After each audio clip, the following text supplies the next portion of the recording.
Hi, I'm Mike Lewis Kennedy. I'm reading a poem I wrote called Cosmos. It's obliquely about my father and the time he took a skin cancer medication that gave him a chemical burn. Missed a lunar landing with a face like the surface of the moon. A real textural surprise, more bumps and ridges than Ulysses in Braille. I remember the chemical peel that took your face right off. No commedia and tragedia, just a pink and white nebula blooming at the shoulders. Cosmic Freddy Krueger tweaking on Accutane, but with fingers for fingers instead of knives, just for something different. If we sandblasted the moon, it might affect the tides. If we gave it a polish, it might come up like a pearl, shucked from a galactic oyster. A mountain range in space is just a celestial skin tag. Infinite variation is distasteful. The planetarium should be nothing more than a bag of expensive aquatic marbles, although I must say, when the bloom dissipated, like ink in too much milk, and you emerged less lunar and less Kruger, with fingers still for fingers but a face like a prog rock Kate Moss, I lost some enthusiasm for the concept of erosion. And yet it comes for us all anyway. First your face, then your mind, perfectly smooth, like a marble in the sky. I'm reading a poem called Just Until It's Ready, which was originally published in volume 38 of Going Down Swinging. For as long as it needs is not a unit of measurement with which I can work. I recognize cooking as one of those skills that comes with time and patience, but right now I have a chicken in the oven and it died to be here, so the least I can do is make sure it doesn't burn. I need a quantitative measure, 45 minutes, 50 minutes, 700 minutes and a fire safety rating, anything at all I can use so that I don't have to rely on my own judgment. Even something qualitative like a Pantone color swatch would help. The chicken must be exactly Marrakesh sunset. It must be exactly annual tomato day. It must be more or less retirement anxiety. I will stare at this ill-fated poultry until I am 100% certain the colors match, or until my eyes roll out of my head and land amongst the garlic cloves and rosemary. But if you tell me to leave it in for as long as it needs, I guarantee it will either taste the flames of hellfire, or we're all getting salmonella. Perhaps this is some Mediterranean conspiracy.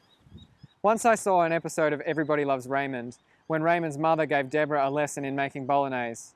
But in an effort to maintain her position as matriarch and resident cook, she deliberately mislabeled a herb so that Deborah's sauce would always taste off.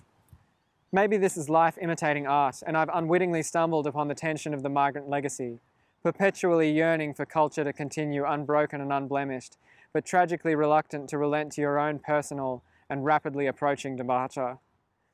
Although if this is life imitating art, then art must be very liberally defined, because while not strictly relevant to my chicken gripe, I do feel compelled to say that I, personally, do not love Raymond. I can smell it burning and I'm yearning for answers, for some direction as to how this process ought to look, because I have a bird and I have a vision, but the space between now and then is getting wider and I can't seem to get an honest answer as to why. If I was being honest with myself, I might say that it would be worth questioning whether this is about more than just the appropriate cooking time, and if I would be better served by attempting some sort of symbolic attribution of meaning. Perhaps the struggle for numerical reliability is wasted energy, and my refusal to leave the roasting of this poor bird to chance is reflective of a broader insecurity about the lack of certainty and control I have over my own life. Maybe the chicken is our collective history. Maybe the chicken is reaching from the recesses of our dark and shadowed ancestry and asking for something in a language I don't fully understand. I can't respond to it and I don't know what it wants. Begone, foul fowl. How am I meant to mend this rift between then and now? I can't pack the past with rosemary and lemon, and even if I could, I don't know for how long to put it in the oven. So much has happened and so much is still happening, and I'm overwhelmed with the volume of it all. As our roots grew down, a hedge grew up, and I just can't see how we can navigate this maze now without a map or a cookbook or something. I consulted the internet and it said 1 hour. But it also said the first step towards healing is diet and exercise. And earlier today I found a website that quoted the Book of Job as evidence that sauropods and humankind once coexisted. Essentially, the internet is untrustworthy. Everyone has an opinion and a platform to push it. I can't trust taste.com any more than I can trust this otherworldly shadow chicken that clucks from beyond the veil. The past is not benign simply by virtue of being our own. Sometimes it's malevolent. How do you quiet the ills of the unwelcome annex to a history you didn't personally live? Can you help me with that, kitchen blogosphere? I'm sure if I asked Nonna, she'd give me some answer. Or at least she'd tell me my judgment was sound even if it wasn't. Her food is always perfect, in that wholesome and emotionally loaded way that Italian food often is. But Nonna won't be here forever, and my certainty is not her responsibility. My path is mine and mine alone. Everyone always says the same thing. Wait until the skin is crispy. Well, I don't know if it is. I can't tell if it's crispy or just burnt, and I don't have the mental fortitude to make that assessment. I'm stuck in a maze going in circles, and this fucking chicken's already dry. I'm reading a poem called Berlin Pride 2018, which I wrote about people who were just a bit too into Berlin. On Schlesische Straße, the pavements shine like the sweat on the back of a newborn dolphin. On the streets of Kreuzberg, every tree bears apples, but most of all, the orange trees. This is the way in Berlin. Even the trees reject the social norms. In Berlin, every day is Pride, except the 14th of June, a day set aside for all the filthy heterosexual scum to celebrate how they drink their coffees with cow's milk and produce offspring who contribute nothing to the local art scene. In Berlin, it is not cool to be gay. To be gay is to be straight. The gay is a new oppression. Your sexuality is an office job. You sit at the desk of life and order paper clips. This is not Berlin. In Berlin, you must be queer. To be queer is to have group sex on a park bench and take shots of cat out of an egg cup. To be queer is to start an anarchist commune in a supermarket and rub your genitals with a Bauhaus cheese grater. To be queer is to witness tremendous human suffering and not change your facial expression. In Berlin, the couples say I love you by slowly becoming identical twins. If you can tell them apart, then they are not in love. But also, it is not cool to be in love. It is not cool to love things in Berlin. Pride is about casual disinterest. It is cool to have multiple partners at once and not like any of them. Polyamory is very Berlin. So is BDSM. So is licking batteries and wearing khaki. Here are some things we say in Berlin to prospective sexual partners. Aye. You can catch the U-Bahn to my heart, but don't get comfortable because romance is fiction and I don't like you. Zwei. Your face belongs on the East Side Gallery as you are very beautiful. But also, like the East Side Gallery, this arrangement is limited by space and time and will require abolition in the near future. Drei. I appreciate your buzz cut. Let us engage in intercourse. It is good to be proud of who you are, especially if who you are is unique. Everyone is unique in Berlin, and your uniqueness can be expressed through the universal symbol of black t-shirts that end in your shins and beanies that are too small for your head. In Berlin, you can come as you are. But also, if you haven't had a padlock locked around your neck since you were a small child, then don't even speak to me. If you buy property, then you are not queer. If you don't go clubbing, then you are not queer. But if you do go clubbing and you enjoy yourself, then you are also not queer. Fun is not queer, only indifference. If you take time to appreciate small things like the song of a bird, a cool breeze in summer, or freshly baked bread, then also you are not queer. You should be proud of being different, but different in a Berlin way. Enjoy nothing, consume narcotics, dissociate regularly, otherwise you are not queer and you are not Berlin, so you should leave, because you, unlike me, are gentrifying the neighborhood.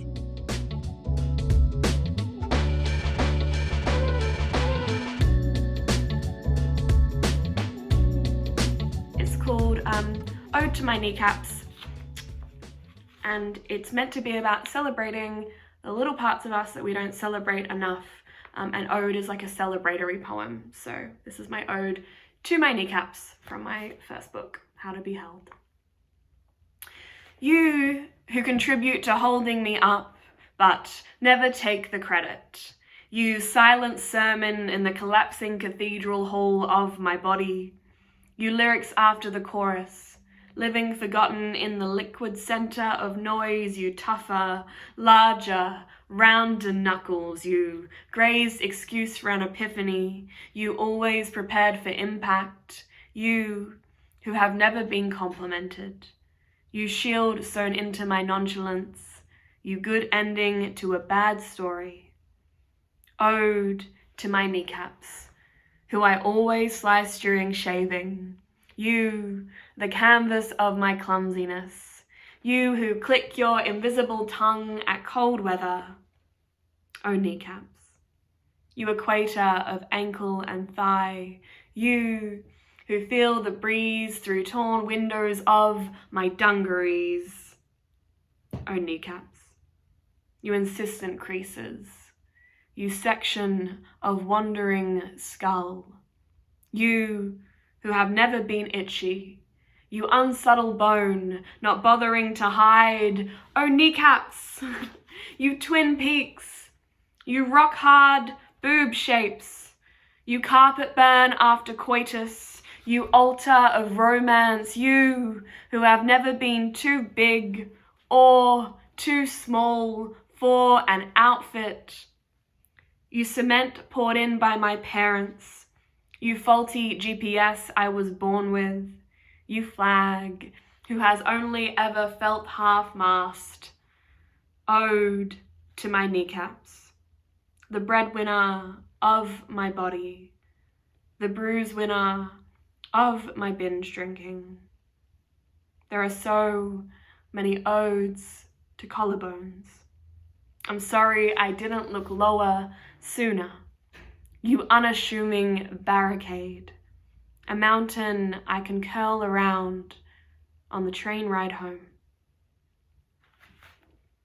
Thank you. Thank you so much for having me. Have a lovely festival. I can't wait to watch everything. But it's absolutely necessary.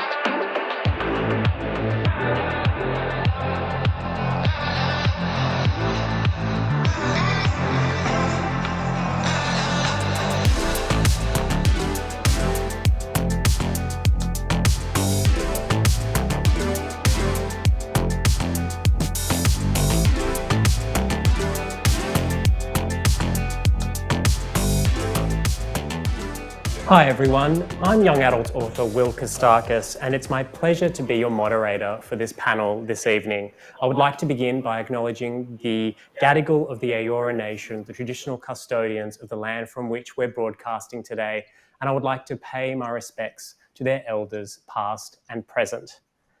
Now, as a closeted gay kid, I was certain that coming out would end any literary ambition that I had.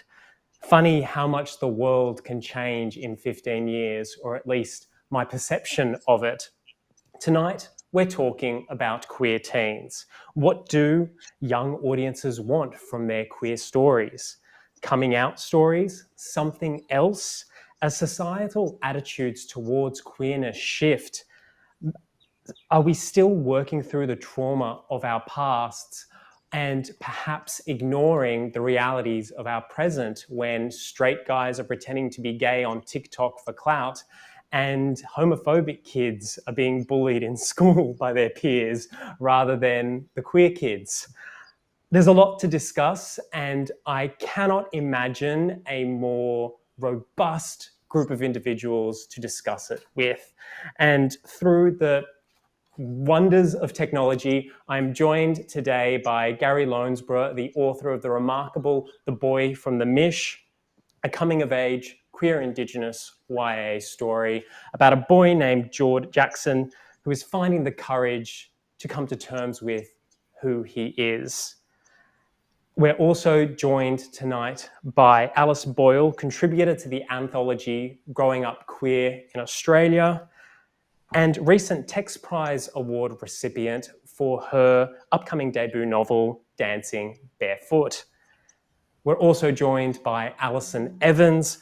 They are the award-winning author of 3 YA novels, including the stunning Euphoria Kids, and their story about trans teens who shapeshift into wolves and are hunted by angels features in the newly released anthology Hometown Haunts, Love Oz YA, Horror Tales. And finally, we are joined by Michael Earp, who is a renowned bookseller and the contributing editor of Kindred, 12 Queer Love Oz YA stories, and an upcoming queer fairy tale anthology. Thank you all so much for joining us tonight here for EnQueer. Honestly, I always find author bios a bit lacking, especially the ones that I write myself. So I thought we'd begin by introducing our younger selves, starting with you, Gary. Who were you as a teenager? Yeah, thanks, Will. As a teenager, I was very much that closeted gay kid, if I was in a YA novel, I was the football player who was a closeted gay kid. So I played football, went to a Catholic school from year 7 to 9 before moving to a public school. The environment I grew up in was very much, that casual homophobia, through the comments from family and friends. And I felt like I even had to participate in that, that casual homophobia to fit in and to fly under the radar, because I was really scared of what being gay and being queer meant for me. But yeah, that's who I was. I was very much the quiet kid who didn't want to attract attention. I just wanted to make it through high school, and, and that was my strategy, and it kind of worked. But yeah, I'm glad I came through the other side, and yeah, no, I'm very happy and proud to be who I am. How about you, Alice? Who were you as a queer teenager? Well, I definitely wasn't on the football team. I can say that much. I was like the least sporty kid at school. I was a theatre kid and a book kid and pretty obnoxiously loud. And I was fortunate to come out pretty relatively young age, and it was a little bumpy, maybe. But certainly not some of the horror stories you do hear that are really quite confronting. I was fortunate not to have it quite that bad. I think I figured out my queerness at a really young age and was fortunate enough to have family and friends who had instilled a very strong sense of self in me. And I just sort of was like, it's me, hello, get used to it. And that was just it. Once I was out, I figured it out and got out and stayed out. Isn't that a Subaru ad? Anyway, so, yeah. Alison, if we encountered you in the back of a classroom, who is teen Alison? Well, teen Alison was, it might be a surprise, but a huge nerd. And so I would have been sitting at the front of the classroom. And I was pretty bookish.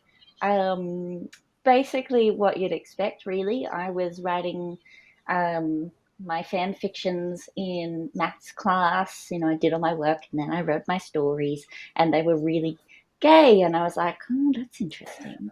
I wonder what that could mean.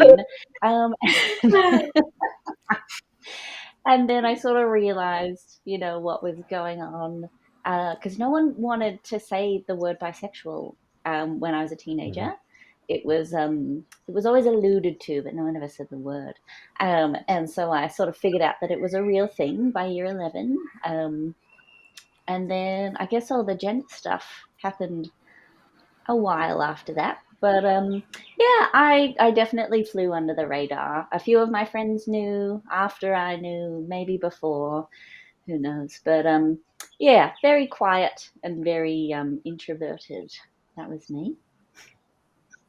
And how about you, Michael?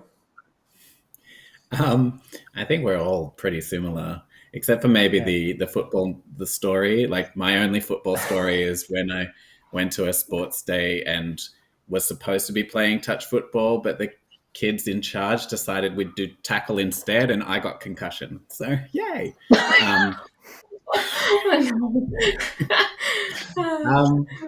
was kind of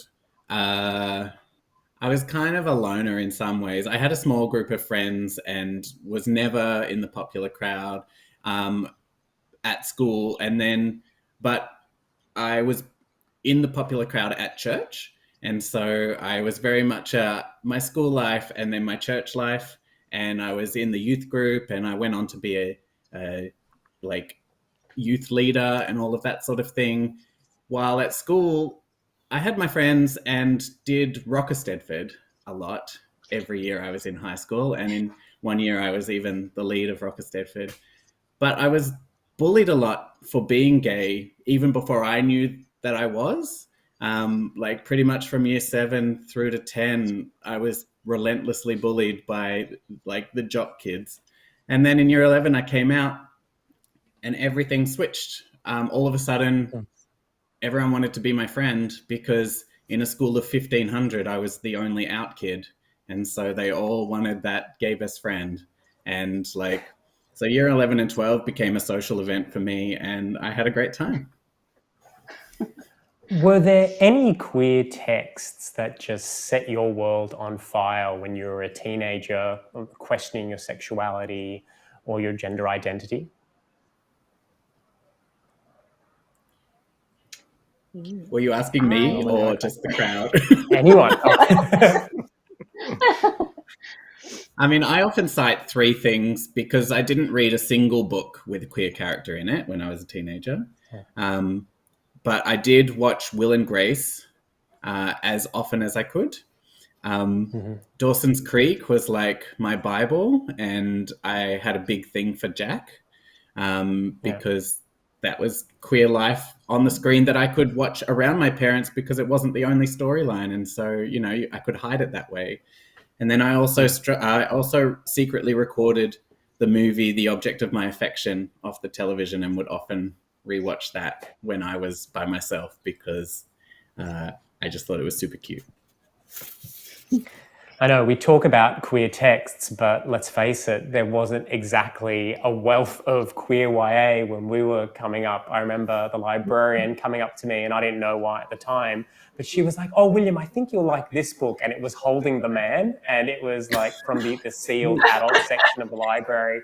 And I'm like, "Oh, why is she giving this to me?" Meanwhile, I'm the campus kid on campus, skipping from classroom to classroom. But, you know, I was on a journey.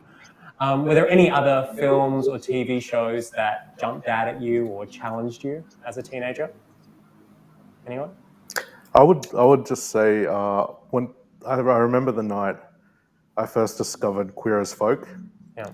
I couldn't sleep, so I just put on the TV and came across SBS, and Queer as Folk was on, and it just so happened I switched channels at the point there was a male sex scene, and that was the first time I'd ever seen anything like that. And yeah, I just remember that moment of being like, "Oh my god, yeah, I'm gay. That makes sense." But yeah, I did like you said before, I didn't read any books that had queer characters or anything like that. We were never given any books that had queer characters to read at school. And yeah, it was really Queer as Folk that was my first introduction to anything gay, really, like gay kissing. I didn't know what that looked like until I watched Queer as Folk. Alice, why do you think you are writing for teenagers? Was it that absence of queer texts that we experienced growing up, or was there something else that drew you to writing for teenagers?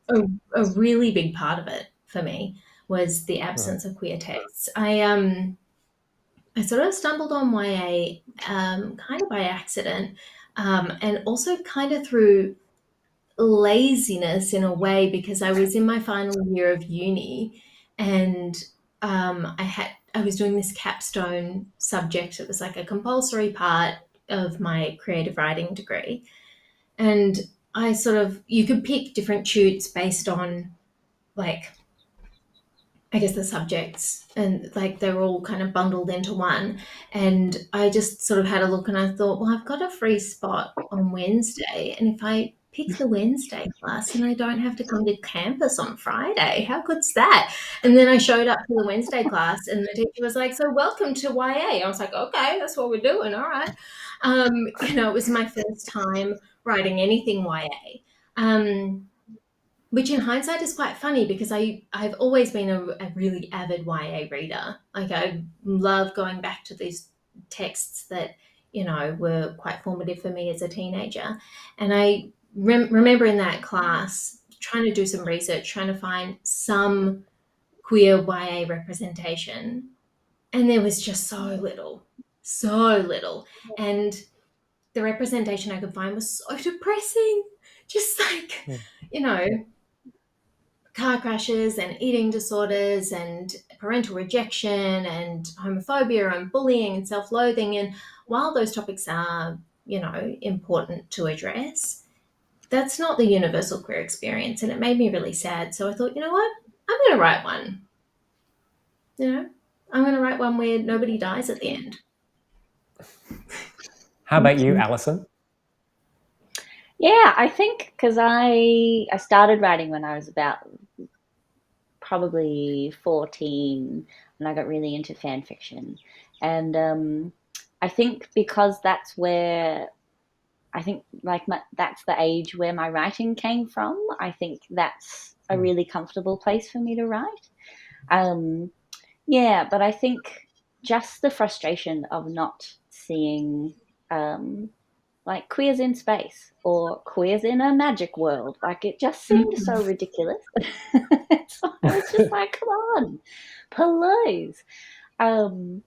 And yeah, I think also just writing for teens, so I had like a mid-career crisis over the last couple of months, and I was just thinking like, why do I write? And I think it is because teens make very good readers, and the feedback that they give you is just so precious, and I think that really makes me feel like I'm making a difference doing what I do.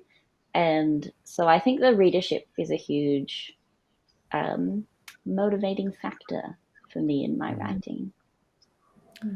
Now, Michael, you have quite the reputation as a prominent bookseller in Melbourne, and one of your big publishing experience was being the contributing editor to Kindred, which was a Love Oz YA anthology that focused on queer stories.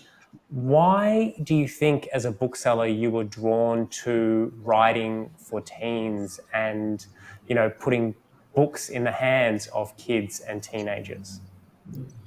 I mean, for me, it's just where my passions lie. I've pretty much only ever worked with books. I got a job at Kinokuniya in Sydney soon after I left high school when it was opening, and then soon after that I moved to Borders in Sydney and was there for nearly 6 years.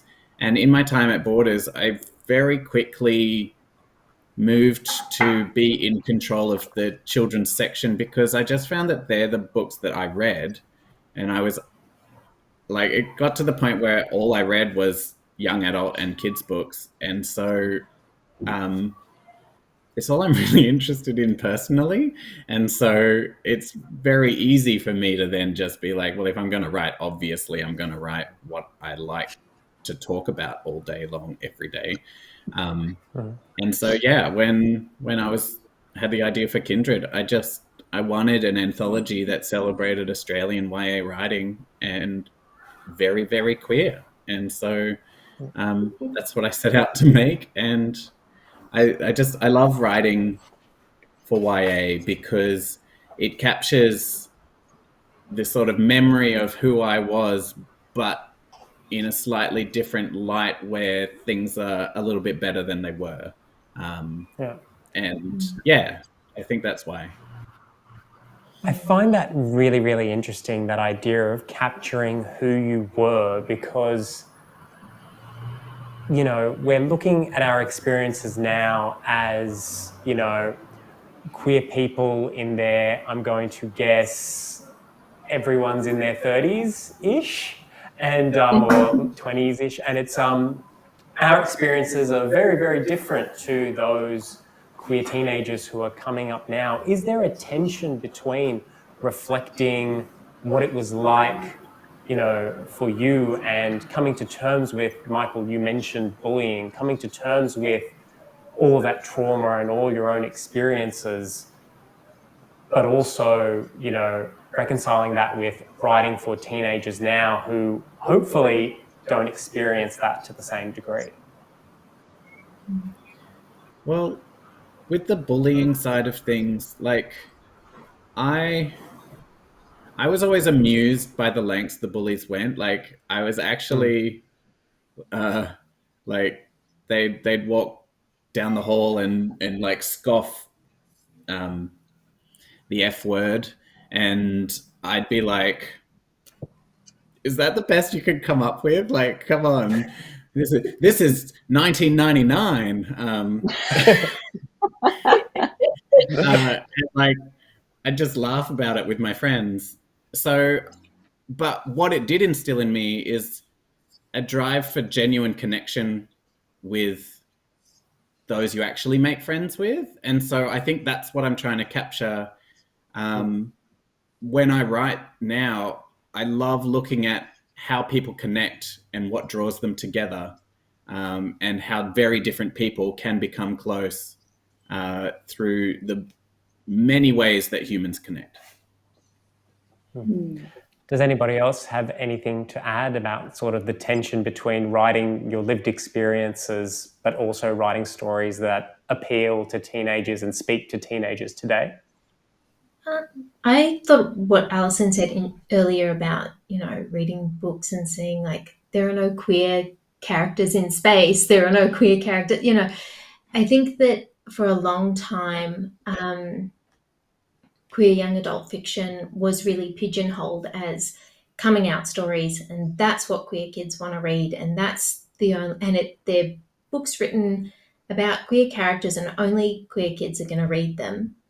And I just think that thankfully we're at a place where we can tell more stories, more diverse stories, which doesn't necessarily mean that queer kids these days have a completely easy ride of it, because I think that would be oversimplifying it to say that it's, I think that being different in any way is always going to be a bit of a challenge. I think the more diverse representation we have of queer stories, running the full gamut from, sci-fi to romance to, horror, I think that the more queer characters and positive representation we have there on our bookshelves, the better. I think it's really important.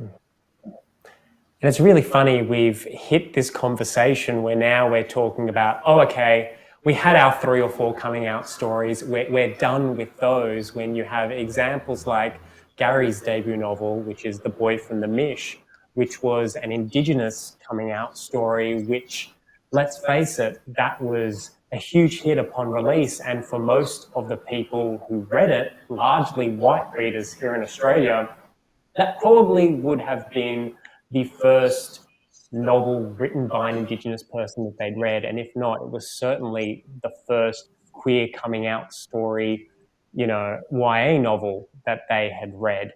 So, Gary, why do you think it was important for you to write that coming out story for teenagers? Yeah, I think I really just wanted to, I guess I'd noticed that sort of gap in the market of queer stories written by Aboriginal people, or queer Aboriginal characters in books. And I had this story in my head that I had, written a little bit of a couple of years before, and then it all just clicked, and I had this novel. But what I really wanted to do was just articulate how I was feeling when I was a teenager. I know how I felt when I was a teenager. I felt like I was the only person who was going through what I was going through. I felt like I was on this really weird, I guess, merry-go-round of trying to figure out where my Aboriginal identity worked with the queer identity I was discovering, and yeah, it was just, I really wanted to articulate how that felt, and I really wanted to tell a story that featured this gay Aboriginal teenager. I really didn't want to make it a solely coming out story, so I wanted to focus more on the journey that Jackson takes in the book. But yeah, I definitely have heard from a lot of readers. A lot of the readers I've heard from have been, older gay men who've picked up the book and been able to relate to something in there. And like I got an email from a 74-year-old man a while ago, who said that the book reminded him of how he felt when he was a teenager. So yeah, I think that just tells you the importance of queer stories, and how important it is to put that really diverse range of experiences and characters out there for the generation now. There really is this fascinating thing going on now where we're writing queer stories for teenagers, but the people who were queer teenagers once 10, 20, 30, 40 years ago are now reading these books, and they were so starved for content beforehand, they are finally seeing themselves reflected and represented. Now, I want to single out our booksellers on the panel. So that is Michael and Alison. I want to talk about this. Do you think the industry is preoccupied with coming out stories or traumatic queer stories? And what are the stories that queer teenagers and teenagers in general are coming in to consume in the queer space? Michael, do you want to start? Because I know you do book club with the teenagers, and you get very first-hand experiences. Yeah. Yeah, so I know it's quite often thrown around in the industry, or in like the YA readership, I should say, that it'd be great to I hear from people, I'm over coming out stories, but I tend to hear this from people in their 20s and 30s who have, yes, they have moved beyond the coming out stories themselves, and they want to see more. And it's not that the teenagers don't want to see other stories as well. They absolutely want a variety of stories where the queerness is mentioned in an offhanded way, but plays no part in the overall plot. They want those stories, but they also want coming out stories. They love coming out stories. They lap them up. They squeal to each other about them. They recommend them to their friends. So I find that the mindset that we need to put coming out behind us is a grown-up perspective, and not necessarily one of the teens. And my argument is, until we get to a place where literally no one needs to come out, we need coming out stories. And I just think we need more diverse coming out stories. If you just say we've got a whole bunch of coming out stories, you look at them and they're all white. So that's why it's great to have Gary's book added to the mix, because we need to start diversifying and finding out what different societies coming out to them is like. Not even not just Western culture. And it's also coming out is coming out is kind of a very white construct as well, and I can't really speak to that because I am extremely white. But it's just there are so many lenses to look at queerness, and we don't need to fit them all into these boxes. And I think in general the lit market just loves trauma. Especially of all kinds. And I think I did notice that in my own writing and in my own practice. And so I really sort of set out to not write trauma, especially trans trauma, because so many trans books are just trauma porn. There aren't very many for teens. The ones for adults are a lot of the time written by cis people who are like, oh, imagine if there was a trans person, and imagine if they were real. But like a unicorn. And I think because there are so few books for us, I find teens who I talk to who read those adult books love them, because that's all that they can find. And they're like, okay, at least I have something like, at least I have the crumbs. I don't have the meal, but I have a crumb. And so I think it's not even that they like them, it's that they just need something, some kind of mirror to reflect how they're feeling. Yeah, but I don't know. I think, yeah, like Michael said, they love coming out stories. They love all kinds of queer stories. I think, yeah, and we can always use more coming out stories. They like I Now, still am heart-rendered. yeah, I'll speak from experience here. Touring Australian schools, I know that your Euphoria Kids comes up time and time again, mentioned by queer readers, especially trans readers, and they absolutely love that it centers joy and it centers euphoria and it centers positivity. What was your thinking behind writing that book? What motivated you to write that as your third book? Yeah, thank you.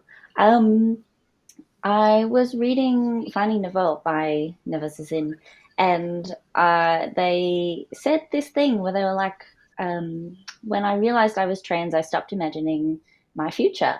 And I was like, oh, okay, I gotta sit with that for a sec. And because the dominant trans narratives that we are fed, or that I was fed all my life, are that you realize you're trans and then you transition and it's all very hard and it's very sad, and then that journey stops and that's it.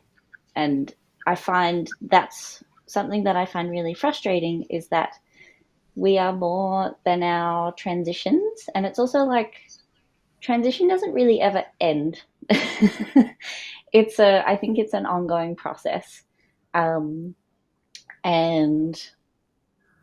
I just think repeating that narrative that is so constructed to portray trans people as having a lack of something is really damaging. And I think it's really damaging for children to read over and over, because it's not a lack. It is, being trans is its own thing, and it's a joyful thing, and it can be really special and really beautiful. And so that's really what I wanted to do. I didn't want to perpetuate that cycle of trauma that publishing loves. And now, Alice, you are taking a bold, if not barefoot, big first step into publishing with your Text Prize winning Dancing Barefoot. Could you tell us a little bit about what we should expect from that novel when it releases? Sorry, I missed you there for a sec. Will, my internet just dropped out for a sec. Would you mind repeating the question? That's okay. It was me teeing up a shameless plug where you can tell us all about Dancing Barefoot and how amazing it is and how it is going to be the must-read queer novel. Oh, thank you. No, you summed it up perfectly. It's the next, I don't know, big hit. No, hopefully. Well, we'll see. It's a rom-com, because I am a sucker for a good rom-com. It's about a character. My main character is called Patch, and she is a bit of an oddball. She's on scholarship at a really prestigious, fancy kind of private school. She doesn't quite fit in there,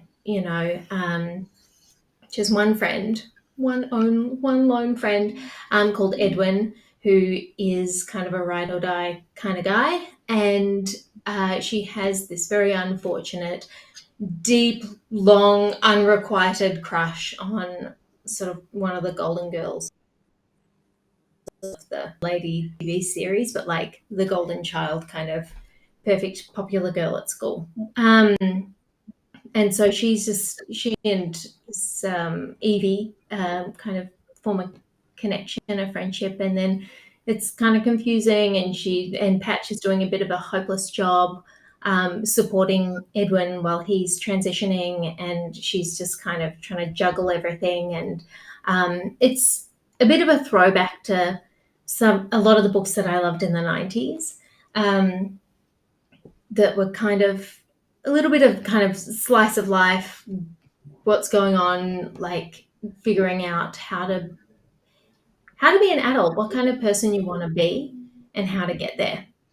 So that's, and hopefully it's funny. I think it's I thought it was funny, but we'll see what the kids say.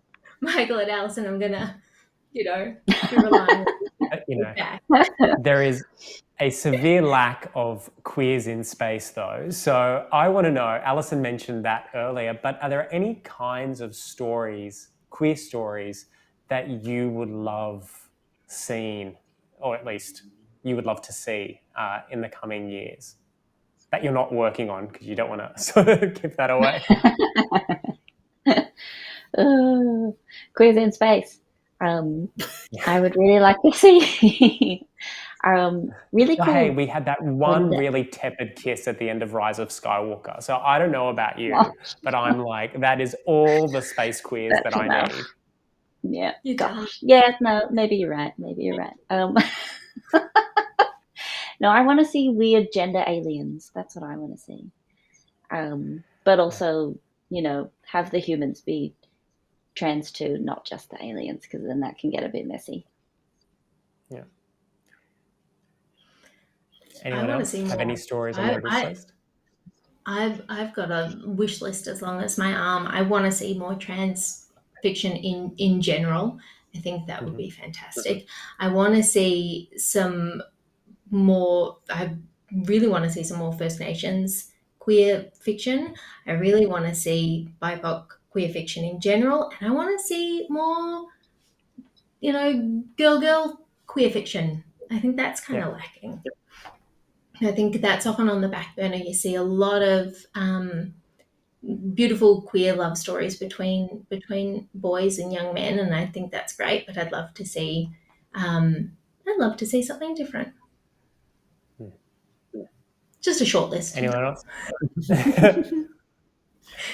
I mean, I want to see more fantasy, queer fantasy, and all kinds, our world, magical world cross fantasy as well as high fantasy.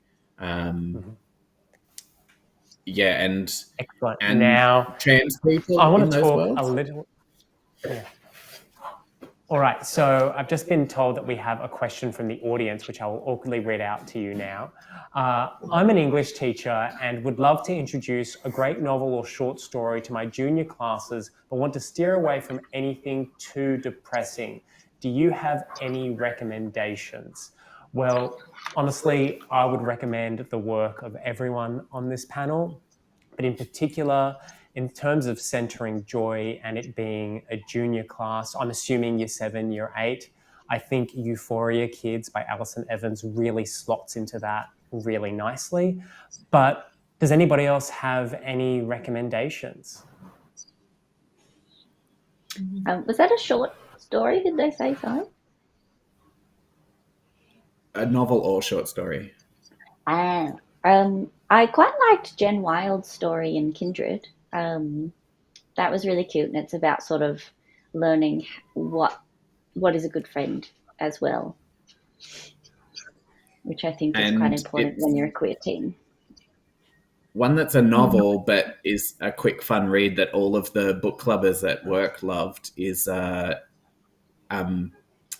Only Mostly Devastated by Sophie Gonzalez. It's a queer retelling of Greece and is just super cute and fun. That one was fun. That was a cute one. I also really it's been out for a while, but I really enjoyed Amelia Westlake by Erin Goff. I thought that one was really fun. It's kind of secret club kind of stuff, which was I really enjoyed that one. I ripped right through that. And I really enjoyed Erin's debut novel, The Flywheel, which was also sensational.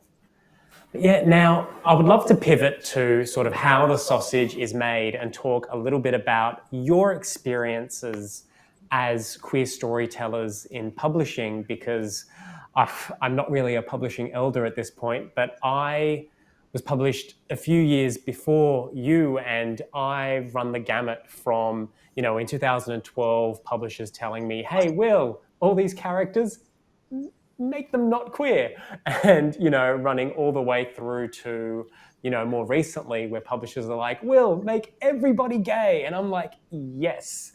What have your experiences been like in publishing with your stories? Have you had an editor who's been a champion? Have you run into roadblocks? Have you, as Alison mentioned, us literati, we love ourselves some trauma and we love ourselves some pain. Have you been told to sort of up the trauma in your stories? Like, what has your experience been like in the publishing industry?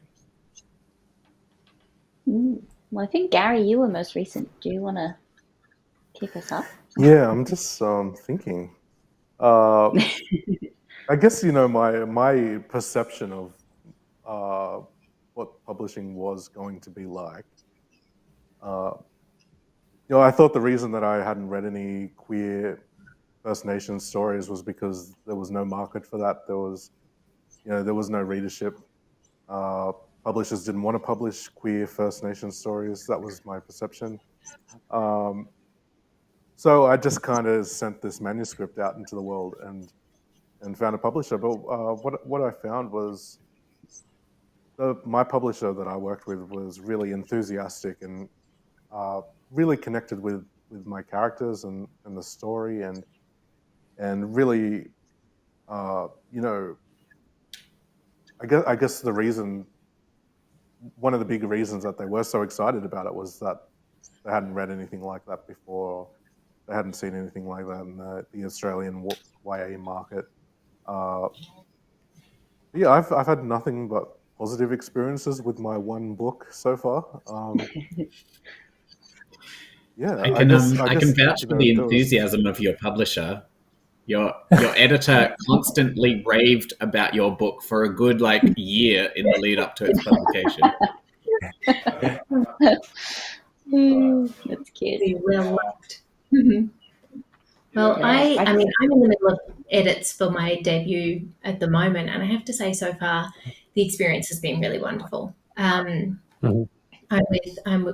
book is being published with Text. It's coming out next year, and the whole team at Text have been super supportive, and there hasn't been any pushback, I suppose, on trying to push for more trauma or to make it, to change any of the queer aspects of it, which I feel really, I'm really happy about. So, it's been a really positive experience so far. But I'm sure that certainly, I imagine, wouldn't have always been the case. As you said, Will, when you first published your first book, it sounds like it was a completely different landscape. It's amazing to see how much can change in the space of a decade, which is really quite short. Well, there was this myth that it was, if you write a book with queer characters, it is no longer appropriate for schools. And while some schools have been slow to sort of transform, the kids in those schools have not. They are emboldened. I don't know whether it's Instagram and TikTok or something else, but they are really, really pushing for change. And that change has kind of trickled through the publishing industry as well. Now, I'm glad that you, Alice, and Gary answered that question, because you're either in the edits for your first book, in the case of you, Alice, or you've just released your first book, Gary. You're starting to think about your second books. What do you do with that second book? Are you thinking you're going to, I don't feel like you need to divulge plot, but do you feel like you're going to do something very, very different for your second book? Or are you going to sort of stay in that comfortable space?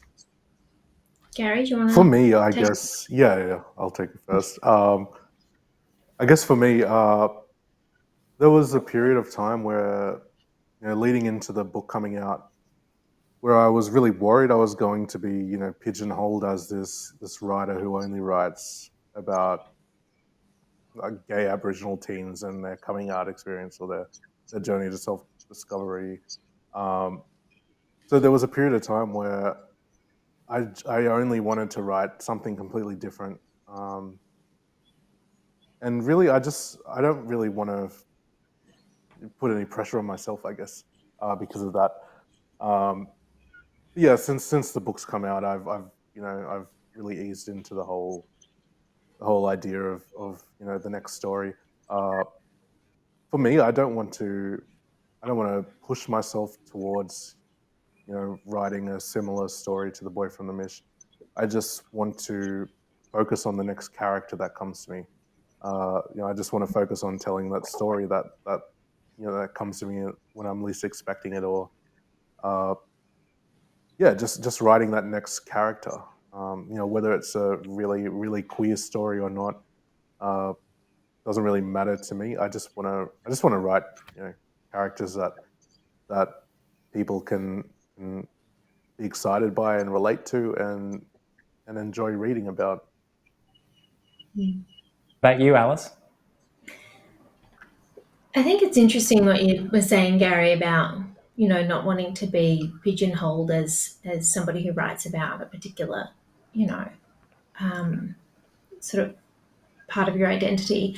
I personally think I love writing queer stories, and I'm probably gonna always, I mean, don't quote me on this, but I'll probably be writing queer stories till the day I die. I just find them so interesting. I think that I, at the moment, am the story that I'm working on, without saying too much because it's in the very early stages, but it's also queer. It's also going to be kind of a bit of a comedy, a romantic comedy, but I would love to write something a bit more dramatic down the line, but I think it'll still be queer. I think that for me, I'm just interested in queer stories. We've just reached beyond saturation point of really hetero stories, to the point where they're like creating conflict by being like, oh, we both work in the same office, but who will get promoted? But we're sleeping together. We're reaching the point of like just ridiculousness sometimes. And I think there's just so much more left to be, there's so much to be explored in queer stories. And I think that good story is good story. Great characters are great characters. If you can always find an interesting story to tell if you have, great characters, and you have an idea for something to happen to them, then, go for it. But personally, I like to keep it queer because, I'm Now, Gary, we've been asked by someone in the audience, what advice do you have for emerging and aspiring writers of colour to sort of break into writing queer stories or writing stories in general? Well, firstly, write the story. I guess for me, I my manuscript went into the slush pile at Allen and Unwin, and I didn't really expect it to get picked up, but I just wanted to chase that feeling of putting my manuscript out there. So I'd recommend doing your research, and I ultimately decided not to go down the literary agent route first the bat, and decided to go into the slush pile. So just write your story and put it out there, and get it in the hands of readers, and in front of the eyes of people who can make those decisions. So send it to publishers or agents, or have your friends read it, have your family read it. But yeah, mostly just write. And I think as long as you've got a great story and the storytelling is great and the writing is great, it'll stand out in the slush pile. Yeah, that's my answer off the top of my head right now. Now, Alison, you are celebrating the release of Hometown Haunts, which you are a contributing author in. What was it like approaching shorter fiction? Was it daunting for you, or was it a space that you were quite comfortable to work within? I really love short stories. I started learning how to write through writing short stories, and I just really love the challenge of them. You have to be very concise, and you have to get everything that's in a novel into, I think it ended up being about 10 pages, that one. And as I was writing it, actually, I could feel it trying to grow into a novel, and I was like, no, no, no, no, no, stay, stay, stay.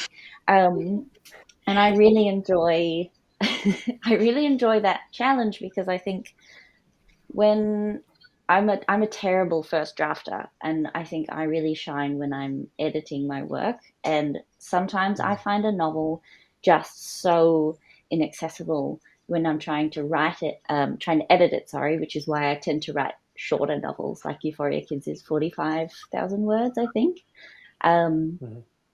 And yeah, so I find being able to see the whole thing at once so much easier. Like, yeah, I just love short stories. I could write them forever.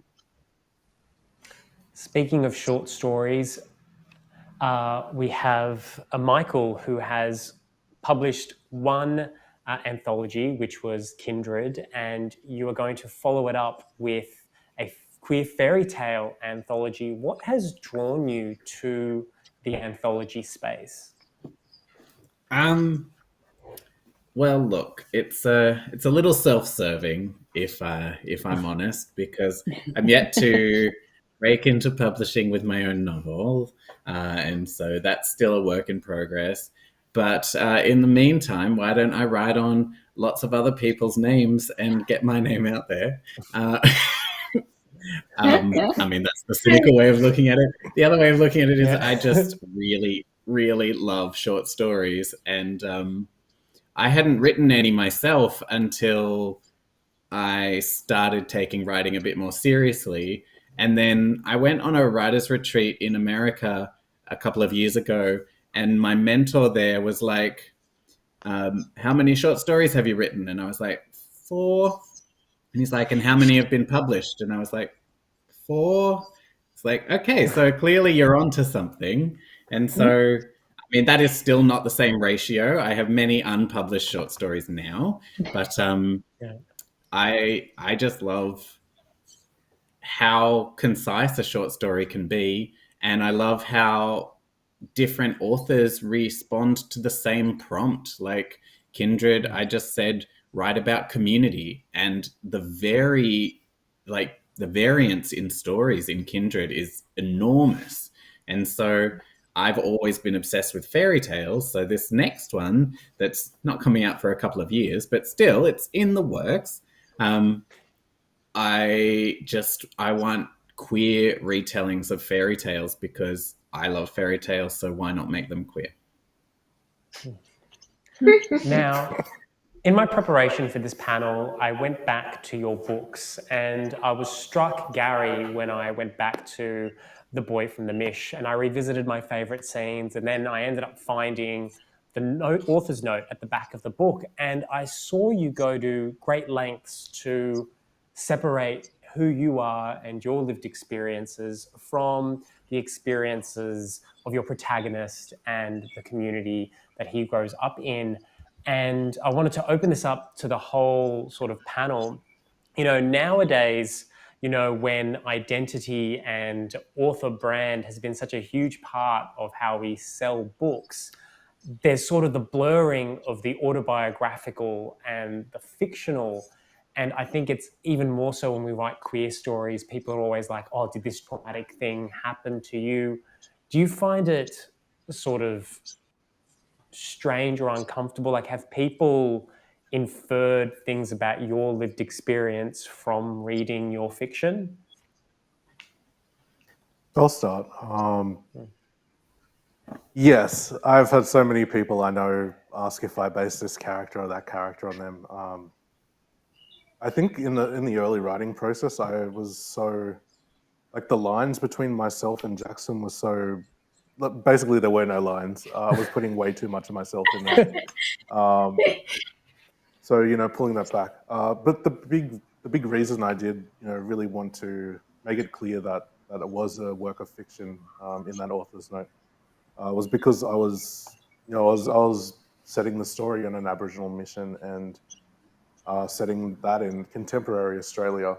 So I really wanted to maintain that sensitivity, that anonymity of where the Mish was, where all those characters were living.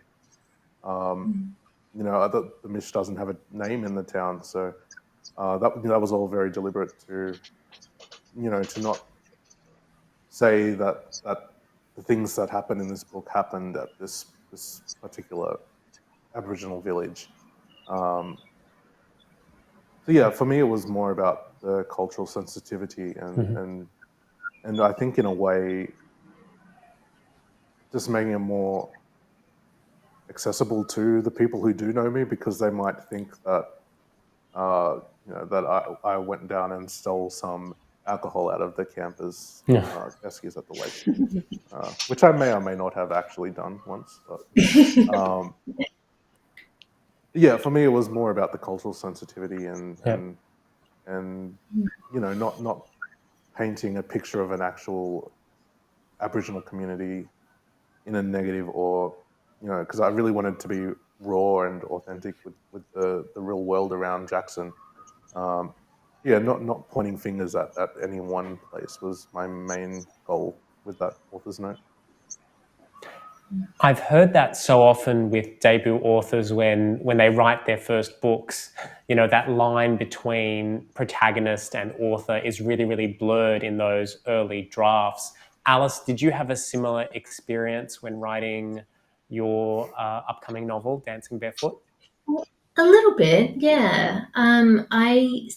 I know that when I told my parents about the sort of broad strokes outline of the story, I think they were a bit worried. They were like, "Is this supposed to be some reflection of your experience?"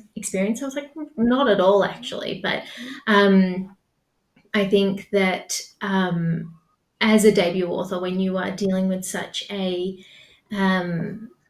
as Alison said, you're dealing with this massive text, and it can be a bit unwieldy at times. Sometimes it's helpful to be able to fall back on certain things that you know, that you don't have to fact check, or you know, whether it's, you know, the neighborhood where you live, or I don't know what somebody looks like. Or for me, it was the experience of being a scholarship kid at a private school. I was on scholarship at a private school, and the experience of that was one that is very particular, because you are not, even though you go there, you don't necessarily fit in. And so I tried to capture that, but certainly the experiences that Patch has and the plot points and all of her friends and her family, it's completely different to my family, completely different to my friends and all of that. But I tried to capture that sense of being the odd one out, I suppose, because I think that is was a really formative experience for me. So yeah, I think the lines were blurred a little, but I tried to keep some a distinction there between my own experiences and my characters. And now, before we say goodbye and wrap up what has been a really wonderful session, I just wanted to know, are there any queer stories you have read recently or over the past few years that you think deserve an extra special shout out? Does anybody want to sort of recommend some queer books that they've read recently that made their heart sing? I will recommend Anything But Fine by Tobias Madden. I was so lucky to read that a bit early, before it was published, and I just loved it. I fell in love with it so hard. I finished it in 2 nights, which is really quick for me. I'm a very slow reader. Yeah, I just loved it, and I'm so happy it's out there now for people to read. Wonderful. Yeah, that was a gorgeous one. Oh, no, go, Alison. I was just going to say, Stars in Their Eyes by Jessica Walton has just come out. It's a graphic novel. It's about queer pride. It's about disability pride. It's so cute. And it has a really nice parent-child dynamic. I would recommend that to everyone ever. Please read it. It's great. I might throw an international one in the mix. I recently read and loved Last Night at the Telegraph Club by Melinda Lowe. And that's an American, Melinda's an American author. It's an American story set in San Francisco in the 50s. And the protagonist is, she's in her teens and she's the daughter of Chinese migrants and is figuring out her queerness. And I learnt so much about the Chinese migrant 1950s San Francisco experience, very specific. But it was a beautiful story. I couldn't put it down. I was like Gary ripping through it. It was, 3 a.m. and couldn't put it down. I loved that one. And How about you, my Michael? suggestion's going to be from a couple of years ago. Helena Fox's How It Feels to Float just took my breath away from the very first sentence. All you need to do is pick it up and read that first sentence and you'll know the ride you're going to be on. And it's the prose are just so incredibly exquisite that I just can't rant about that book enough.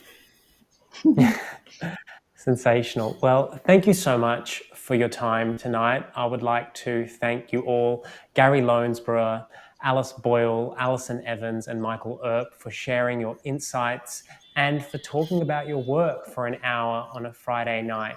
And thank you to the audience for tuning in to EnQueer. Now, your Friday night entertainment continues. Coming up, we have Queer Coding, Decoding. I'm Will Kostakis. Thank you so much for joining us.